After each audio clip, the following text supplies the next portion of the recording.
Metroid Other M is a very good Wii game, but it isn't perfect. And no, this doesn't have anything to do with the depiction of Samus and her psychological breakdown when seeing Ridley again, or the fact that the game is linear.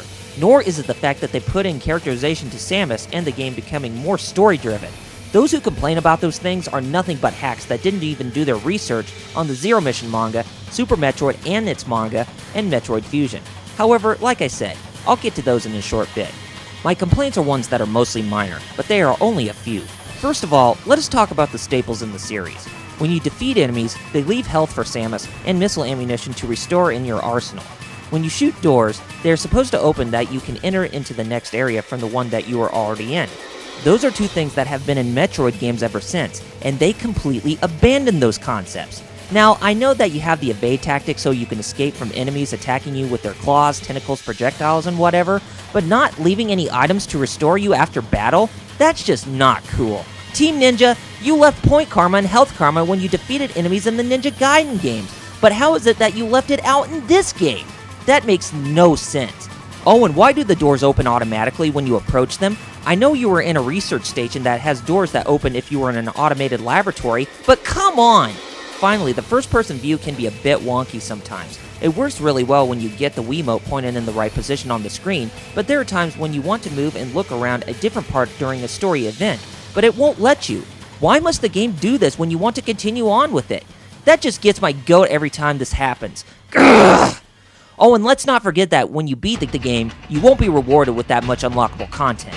Just a theater mode to view all the in-game cutscenes and cinematics, a gallery mode to view the game's concept art, and a harder difficulty setting to challenge yourself for no apparent reason. That's all. Come on, guys, maybe this would have been a great opportunity to place in more content like extra costumes, hidden movies, bonus games, and whatnot. With only those few unlockable things after beating the game is a very poor and lazy effort. Take that into account next time, guys.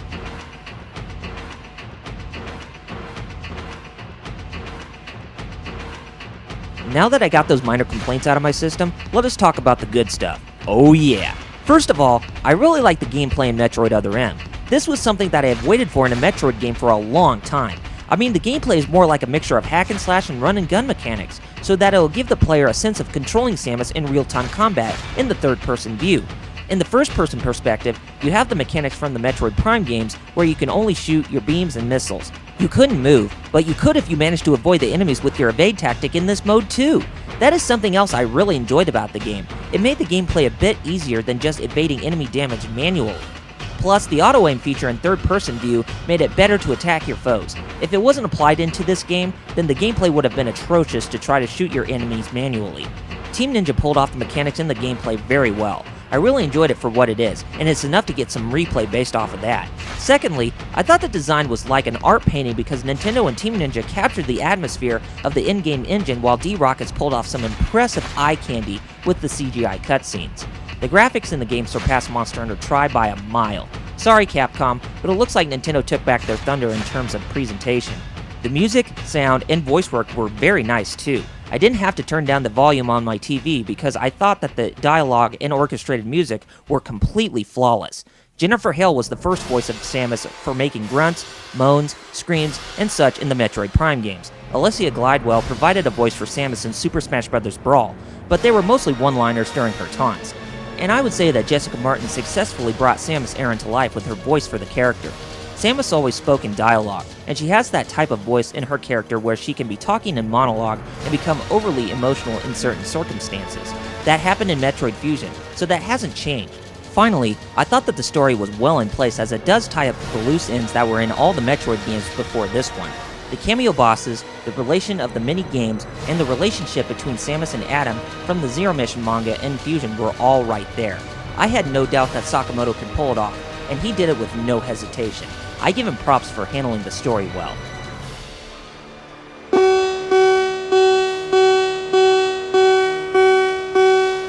Now that I have stated what I really liked about the game, it will lead me to get to some particular subjects off my chest. First of all, Samus's character, personality, and backstory. Many people, especially G4, have called Other M sexist as it will offend female gamers alike. One of the things that got them furious is the scene where Ridley returns and causes Samus to have a post-traumatic stress disorder attack, and it totally destroys her character from being strong. Well, first of all, they are wrong. Here's my rebuttal on that. In the Metroid Zero Mission manga that takes place many years and right before the story of that game, Samus lived as a regular girl on the Earth colony planet called K2L, where she would always be like what any other infant or child would do, play and have fun with all things imaginable. She is even met by the Chozo with one of the elders named Old Bird, who gives her advice and try to befriend with anyone she meets. When the space pirates attacked the planet, little Samus came into contact with Ridley, and that monster was about to kill her. Samus tried to approach the ferocious beast and ask him to be her friend. He was humiliated, and he tries to kill Samus on the spot, but ends up being pushed aside by her mother and being devoured by Ridley right in front of her eyes. Samus went into hiding, and Ridley left the destroyed planet with his men, claiming that Samus will forever be his arch-enemy, based on what she did. The second time they met was near the beginning of Zero Mission, where abnormal activity started to shroud on the Chozo's homeworld, planet Zebes. The space pirates took the planet when one of the Chozo, Gray, defected to a neutral stance during the whole time. Samus tried to help Old Bird and the others, but was paralyzed with fear when Ridley came onto the spot. He ridiculed and bashed Samus to force her to be scared, not to mention using sarcasm and taunts to do the trick.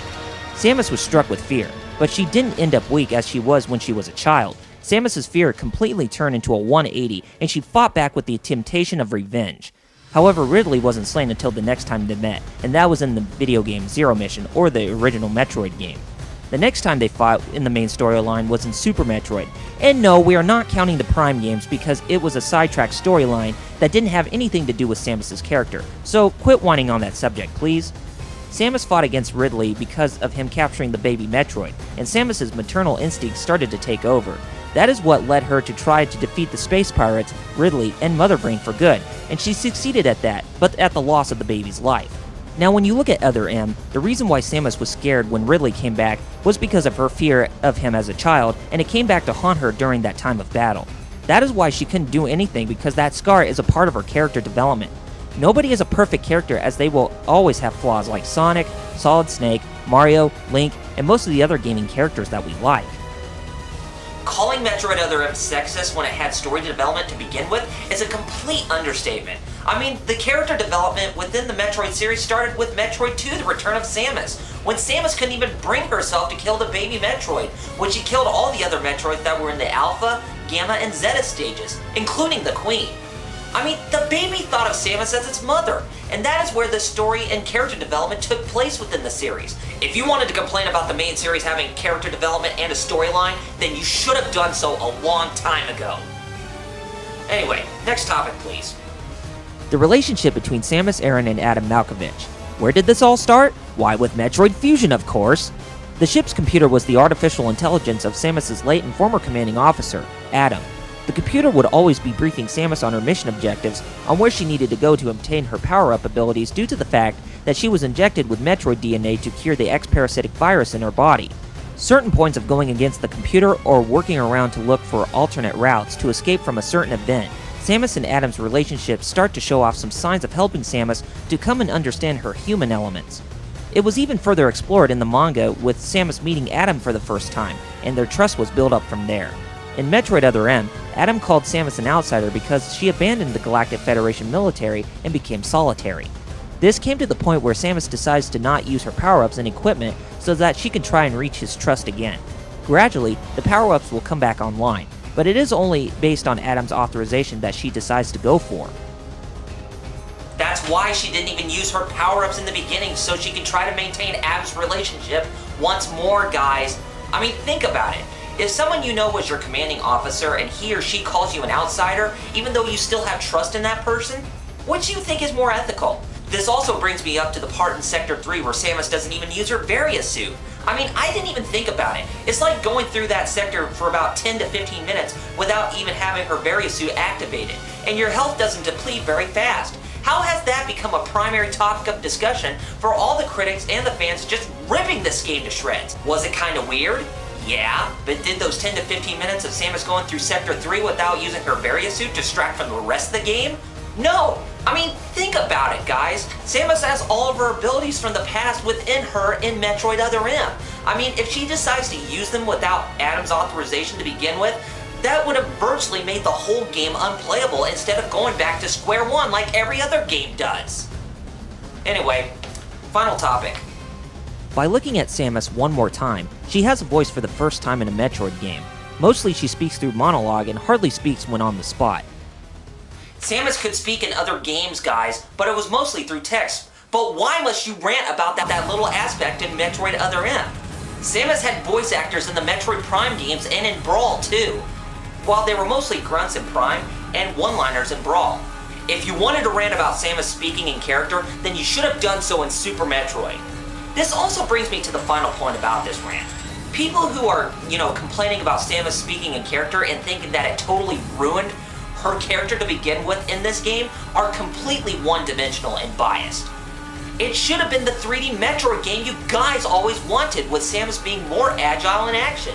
I mean, complaining about Samus having a voice and speaking in character and having character development is a late subject to talk about. I'm sorry guys, but Samus speaking in character was in Super Metroid, and story development took place in Metroid 2: The Return of Samus at the end to begin with.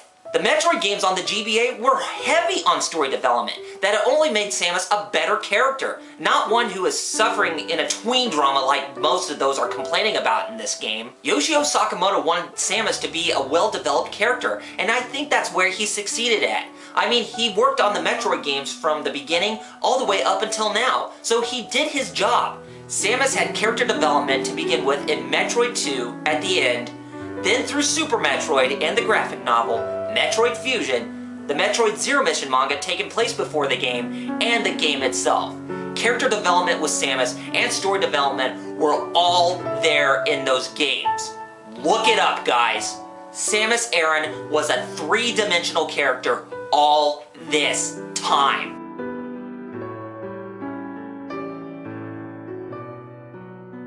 Overall, when you look at this game from my points and counterpoints and its good qualities, it's a really fun game to play. I will admit that it isn't a masterpiece, but it still has the feeling of a Metroid game in this title. When going through this game, you have to know what is going on or the certain events that develop by comparing it to the other entries and forms of the Metroid franchise. If you come into the game without doing the research, then you will be ranting about the game because you didn't even do your research firsthand. Just heed my advice. Go back and play through all the games, read the graphic novels and mangas of the two games, and once you do that, play through this game with a more open mind. You might be surprised because this game is really decent with its visuals, gameplay, story, music, sound, voice work, and its connection to the other titles in the Metroid series. RRPG is proud to give Metroid Other M on the Nintendo Wii an 8 out of 10. Like I said, just take my advice and try connecting the dots together. Now for those of you who were worried about me ranting, I apologize.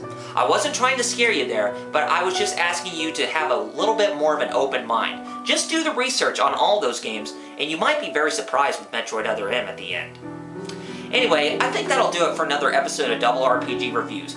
You guys keep it locked here for this Halloween as we finally get back on track with the original versus remake of Castlevania Rondo of Blood and its remake, the Dracula X Chronicles, which will be arriving this Halloween. Take care of yourselves, and I'll catch you next time. This is RRPG signing off. Later, gamers!